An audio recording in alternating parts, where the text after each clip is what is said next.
There is a silent agreement that runs your entire life. It dictates when you wake up, what you eat, where you live, and what you do with the majority of your time on this planet. You stress over it. You lose sleep over it. You might even dedicate your entire life to chasing it. But what if I told you that the very thing you were chasing doesn't actually exist? Look at a $100 bill. What is it, really? It costs the government about 17 cents to produce. The paper itself is worthless. The ink is worthless. And if you look at the digital numbers on your banking app, they are even less real, just pixels on a screen. For most of human history, money had actual value. We used salt, cattle, and eventually, gold. If you had a gold coin, it was worth something because gold was rare, it was scarce. But today, the money in your bank account is what economists call fiat currency. Fiat is a Latin word that literally translates to "let it be done." It means the money has value simply because the government says it does, and because we all collectively agree to believe them. It is a collective hallucination, a shared illusion. And the people at the top of the economic food chain understand this. When the world shut down in 2020 and the economy ground to a halt, the system didn't find more gold.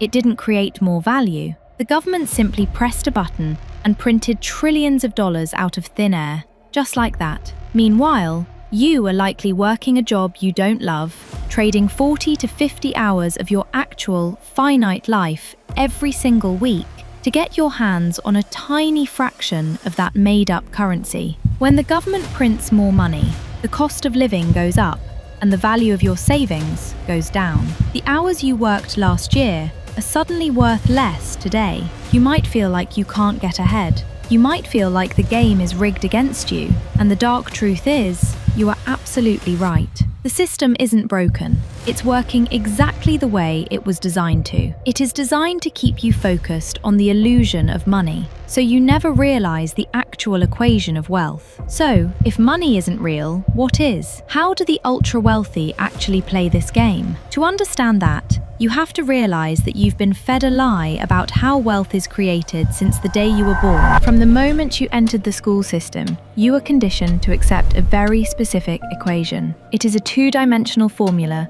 that dictates the lives of 99% of the population. That equation is time equals money. You were taught that your income is tied directly to your labor. If you want more of the illusion, more money, you must sacrifice more of your time. But there is a fatal flaw in this equation. Time is the ultimate scarce resource. It is the only true currency of the universe. The government can print infinite amounts of money, but no force in existence can print more time. Every second that ticks by is gone forever. When you trade your time for money, you are trading something finite and priceless for something infinite and inherently worthless. And the system knows this. In fact, it profits from it. Consider this. In 1971, the average home in North America cost around $25,000. Today, that same home costs over $400,000. Did the house get better? No. The bricks are the same, the wood is the same. What changed is the ruler we use to measure it. The government printed so much money that the dollar itself lost its weight. So if you are saving money from your 9-to-5 job, putting it in a bank account that pays 1% interest, while inflation rises by 4 or 5%, you aren't saving. You are slowly bleeding to death. This is the trap. You are running on a treadmill that is slowly speeding up, and you are getting tired. A capitalist society requires millions of people to stay in this cycle to keep the machine running. It needs you to be a consumer. It needs you to believe that hard work alone equals wealth. But look at the world around you. The hardest working people, the construction workers, the nurses, the delivery drivers, who are physically exhausting themselves every single day, are often the ones struggling the most financially.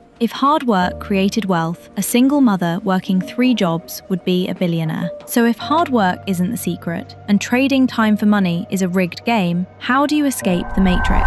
The answer lies in one simple shift in consciousness. You have to stop chasing money. You have to realize that money is just the shadow. It is the byproduct of something much deeper, something that actually governs reality, value. In the grand game of economics, you are paid in direct proportion proportion to the perceived value that you provide to the marketplace. And the marketplace is just the collective consciousness of human beings. The market does not care how hard you work. It only cares about one thing. Can you solve a problem? This is the real equation of wealth. Identify a problem and create a scalable solution. If you want to understand how this works, don't look at money, look at water. If you are standing next to a fresh stream, a bottle of water is worthless. The market, the people around you, don't have a problem. They have plenty of water. But take that exact same bottle of water and walk into the middle of the Sahara Desert. Suddenly, that bottle is worth $1,000. The item didn't change. The problem changed. The pain of the market changed. The people who control the world's wealth understand this fundamental law of reality. Think about Uber. The founders didn't invent taxis. They didn't invent cars. They simply observed a collective human frustration, waiting in the rain for a cab, and they solved it using an app.